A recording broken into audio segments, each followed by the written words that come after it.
para insan BPR se-Indonesia. Kali ini kita berbicara akan ngobrol dengan Pak Amir, merupakan ketua DBK daripada wilayah ini. Beliaunya kebetulan lagi silaturahmi, maka kami ajak podcast. Nah, untuk lebih mengenal beliaunya, kami mempersilahkan Pak Amir untuk mengenalkan dirinya. Silahkan Pak Amir. Terima kasih Pak Mandi.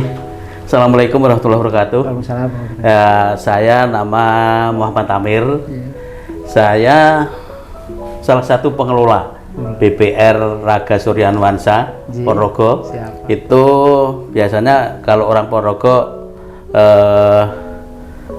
nyebutnya Bang Rasuna, cuman singkatan aja ya, Bang Rasuna. Saya udah 30 tahun. Hampir 30 tahun saya yang ngelola BPR. Yang ngelola itu artinya mulai dari pegawai saya AO, kemudian 2 tahun berikutnya diangkat jadi kabak pemasaran, kemudian jenjang karir lah. Sampai ya, pimpinan cabang, kemudian direktur pemasaran, direktur kepatuan. Waktu itu sudah ada direktur kepatuan waktu itu. Dan yang terakhir dan sampai sekarang direktur utama. Itulah romantikanya Pak Amir di dunia BPR. Jadi asli orang BPR Pak ya? Ya, asli orang BPR dari awal. Dari awal. Di samping Pak Amir menjadi dirut di BPR Rasuna yang tadi di Ponorogo, Bapak Amir juga dipercaya sebagai ketua DBK tadi yang disampaikan. Nah, bagaimana Pak BPR di wilayah Bapak menurut kacamata ketuanya ini di wilayah Bapak ini? Monggo. Alhamdulillah BPR di wilayah kami di Madiun Raya insya Allah sehat walafiat lah. Sehat walafiat, sehat pengelolanya, sehat BPR-nya, meskipun ada salah satu BPR yang agak ada kendala, tapi insya Allah tidak merembet, mudah-mudahan tidak merembet kepada BPR yang lain. Dengan pandemi kemarin itu ya sempat sedikit agak terganggu, tapi tidak menjadikan lemah, tidak, tapi insya Allah ini sebagai pemacu kita harus bergerak lebih cepat dan lebih maju. Siap Pak Amir. Nah, di antara teman-teman itu Pak, bagaimana menjaga kekompakan di antara anggota DBK? Saya lihat kan kebetulan saya pengurus juga, tapi yang sana itu kompak gitu. Kalau pergi bareng gitu-gitu apa-apa gitu, kayaknya koordinasinya gampang banget gitu. Tapi kalau yang lain kan kadang agak repot. Itu gimana Pak resepnya Bapak mengelola teman-teman ini? Gimana? Saya itu jadi ketua mungkin kriterianya yang tertua aja, tertua.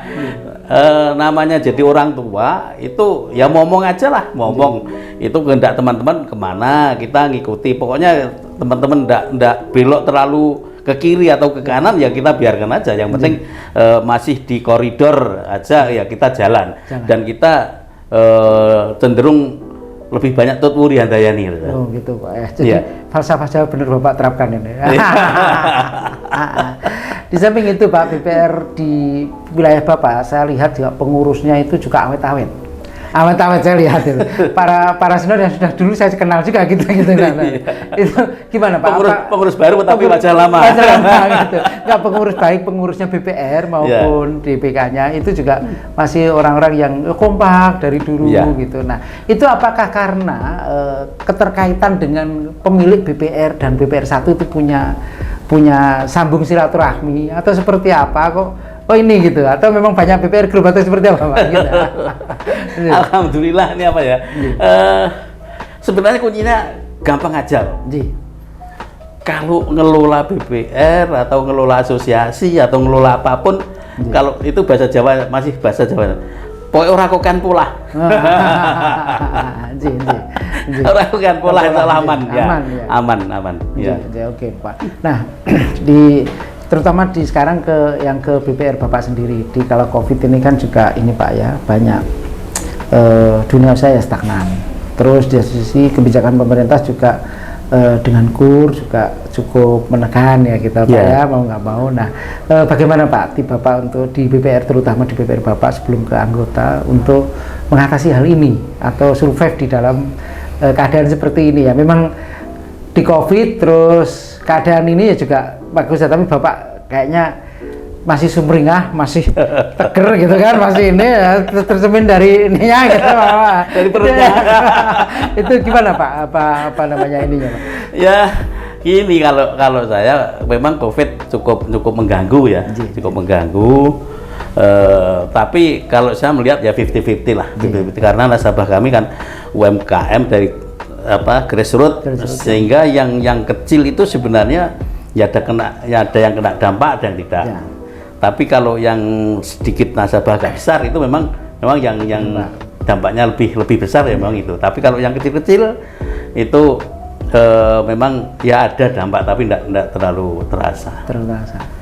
Nah, untuk itu nanggulangi ke depan kayak gitu biar lebih cepat. Saya pengen seperti Mas Awandi. Mas Awandi pengennya ya kita harus masuk ke fintech.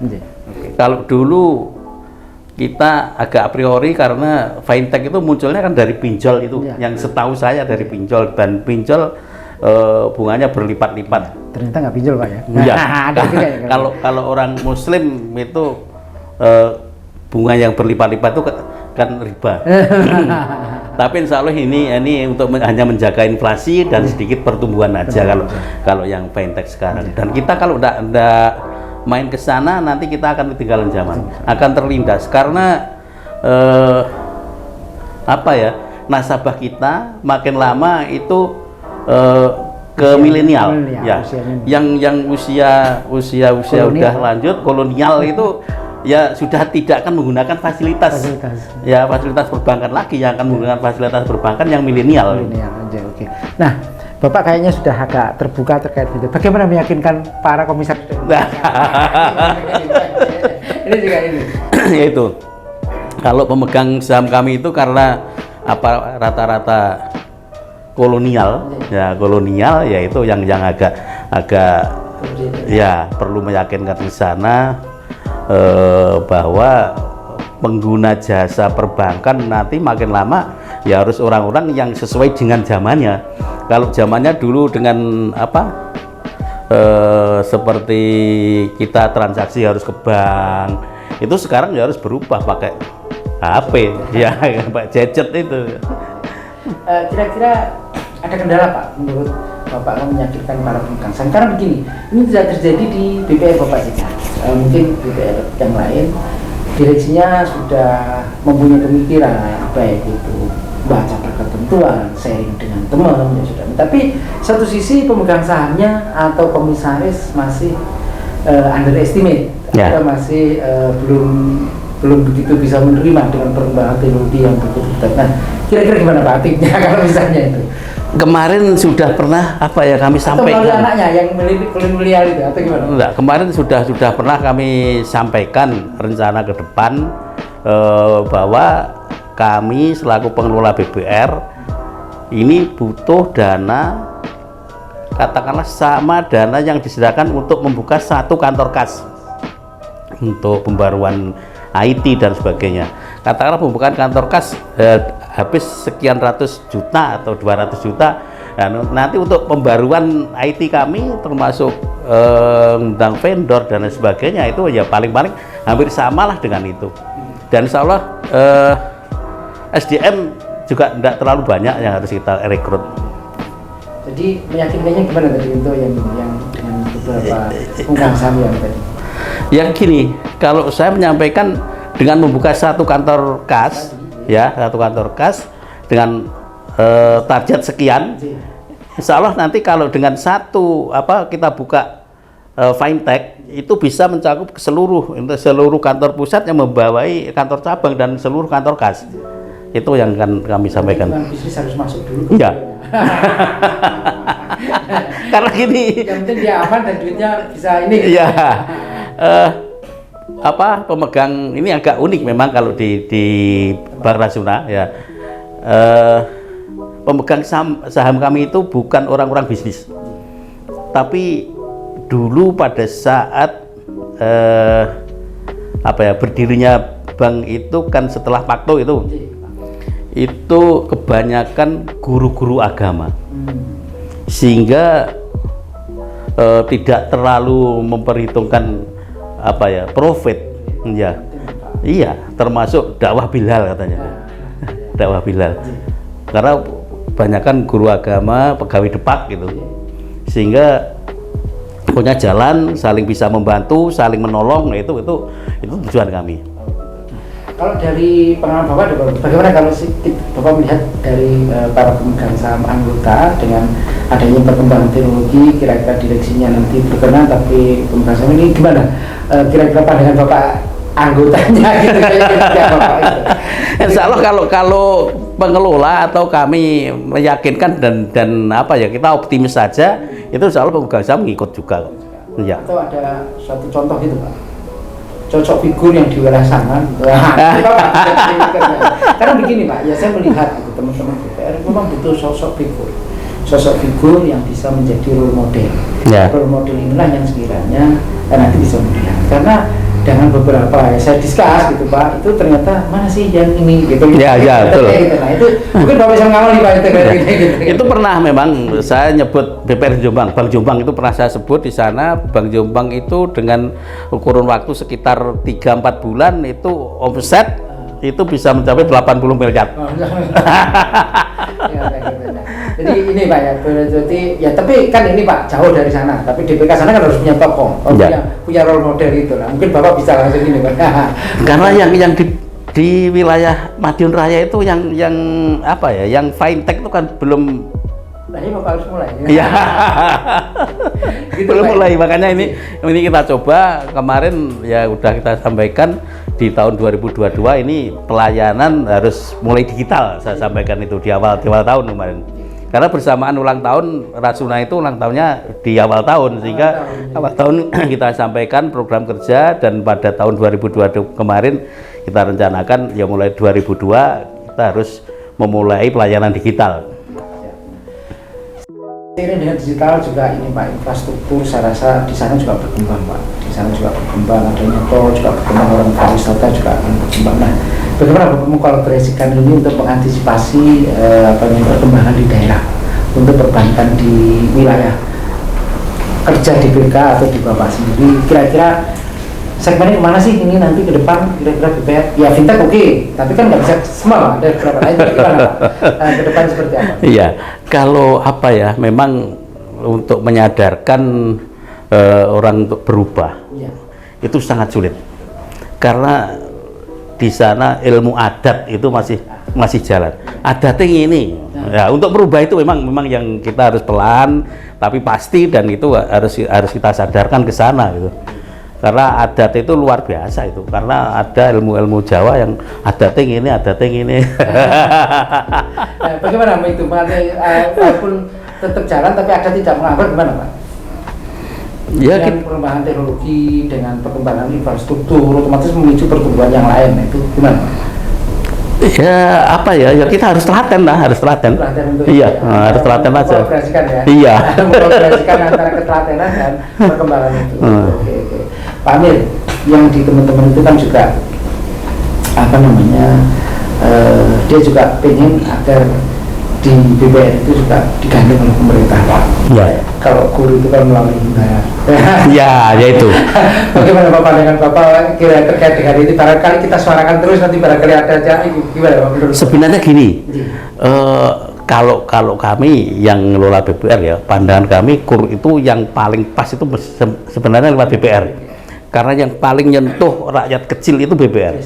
Ya, grassroots itu paling apa, sangat dekat itu kan BPR. Kalau bank umum itu mestinya ini saya selaku pengelola BPR ya, mestinya apa ya, bank umum ada kelasnya sendiri, menengah ke atas, yang ke bawah, mikro sama kecil itu mestinya pasarnya BPR, sehingga kur itu mestinya harus BPR, paling tidak BPR harus diberi kewenangan untuk menyalurkan kur itu ya, meskipun nanti ada seleksi BPR yang kemungkinan ya mampu untuk menyalurkan, baik dari IT, SDM dan sebagainya. Jadi kur harusnya dilibatkan. Ya. Nah, ini bansos juga, di awal COVID ini kan juga bansos juga. Ini kalau saya lihat kan ya melalui lembaga lain. Nah, ya. Bagaimana pendapat Bapak kalau misalnya Pak? Sebenarnya gini, bansos itu juga baik diserahkan kalau dilewatkan BPR. Cuman karena kami BPR swasta dan akses ke pemerintah itu sangat sulit gitu loh, sangat sulit sehingga iya kalau mungkin itu kebijakan dari atas ini bisa disalurkan dari BPR, kami siap. Iya. Iya. Karena bagaimanapun kita yang paham terkait keuangan daripada toko-toko itu ya, toko kecil ya. Toko malah jadi ini gitu. Atau yang kirim surat malah dikasih wewenang. Iya. Ini gitu Pak ya. Bapak sepahaman juga ini Pak ya. Oke Pak. Dikala ini Pak, dikala teman-teman juga mencari terobosan, ada juga teman-teman juga stagnan. Nah, bagaimana kalau menyikapi itu Pak? Kan ya sudahlah kita nggak ini. Sementara stagnan itu juga nggak menimbulkan pertumbuhan dan nah itu seperti apa pandangan Bapak? Iya. Seperti itu, Pak. Kalau kita biarkan stagnan loh, kita itu juga membiayai membiayai hidup orang banyak. Katakanlah karyawan kita 100, itu yang karyawan. Di belakang karyawan ada berapa orang? Ada 2, ada 3, ada 4 juga. Nah itu kan berarti kalau rata-rata 3 aja, di rata-rata kan berarti yang harus kita biayai hidup itu kan 300 orang. Makanya kita tidak boleh stagnan dan tidak boleh diam gitu loh. Iya. Iya, orang ubah orang mama. Tapi di sisi Pak, kita kadang kesulitan likuiditas atau ya bukan kesulitan. Kita mau agak kenceng juga kadang likuiditas kita kurang. Sementara Bank Umum masih mematok dengan NPL yang itu Pak. Ya, betul. Nah, itu gimana Pak pandangan Bapak? Kita akan disuarakan Pak nanti. Teman-teman bisa melihat YouTube kami Pak. Ya gini, seperti linkit dengan Bank Umum, sebaiknya Bank Umum itu juga melihat kondisi di wilayah. Kadang-kadang dan di wilayah itu karakter nasabah itu kan hampir sama katakanlah. Kalau memang kondisi wilayah itu agak-agak sulit dan NPL kayak gitu, mestinya agak diberi kelonggaran lah. Alhamdulillah kalau di tempat saya tidak punya linkit. Oh gitu. Mandiri. Mandiri. Sudah. Enggak, alhamdulillah ada kepercayaan dari masyarakat. Iya. Oh, gitu. Iya. Ya, kalau gitu ya cukup ini Pak, cukup intermediasi, cukup dijaga. Oke Pak, kita bicara terkait produk bersama yang digagas oleh Perbarindo. Sekarang ada BPR e-Cash Pak. Iya. Ya, terus ada nanti fenomena Pertamina. Bagaimana Pak? Ya kalau saya gini, e-Cash itu sangat membantu saya, sangat membantu. Kalau sekarang itu bisa membantu, itu sangat menguntungkan sebenarnya. Misalkan kita belanja ya, di supermarket, kalau kita bayar uang tunai itu kan biasanya ada pecahan-pecahan, ya pecahan-pecahan. Bisa jadi orang ditanya, ini masih ada sisa sekian rupiah, ini disumbangkan di sosial ya. Kadang-kadang kita mau tidak jawab jangan, itu rasa tidak enak ya. Kadang-kadang kalau jawab iya, hati kadang-kadang grundel ya. Gitu. Tapi kalau pakai e-Cash kan sesuai dengan nominal, itu sangat menguntungkan bagi saya itu. Iya. Berarti Bapak sependapat ya untuk e-Cash? Ya, saya sangat setuju tuh dengan e-Cash itu. Dan sekarang sudah kita mulai kan, kadang-kadang kita belanja sering pakai e-Cash aja. Iya. Ini dimulai juga Pak dengan adanya fenomena Pertamina. Iya. Orang juga akan dipaksa, otomatis kan pengennya nanti juga kayaknya akan dipaksa seperti itu. Ya. Kayak dulu itu. Nah, bagaimana Pak? Kira-kira BPR harus siap atau harus gimana? Harus siap atau dipaksa siap nih Pak? Ya harus dipaksa siap gitu. Siap, karena Pak. kalau sudah nyangkut regulasi, kita udah tidak berani apa-apa, tidak bisa apa-apa. Regulasi kayak gitu ya kita harus ngikut. Iya. Jadi BPR kita sebenarnya siap, walaupun Pertamina diterapkan, kita agen-agen juga kita siap dengan BPR e-Cash. Oh iya. Kira-kira teman-teman gimana Pak? Kalau di daerah Bapak lah. Ya untuk awal-awal pasti ya gerundel, itu biasa untuk awal-awal. Tapi untuk tindak lanjut pasti ya juga ngikut lah. Nah, barangkali kemarin sudah dilakukan sosialisasi, pendapat teman-teman seperti apa Pak? Atau gabungnya seperti apa?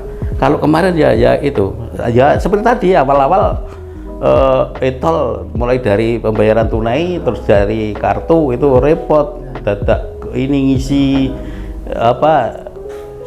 saldo dan sebagainya. Tapi sekarang udah terbiasa, udah nyaman-nyaman aja sekarang. Ya. Ini mau ke orang otomatis butuh bahan bakar Pak. Mau Ya. ke sana.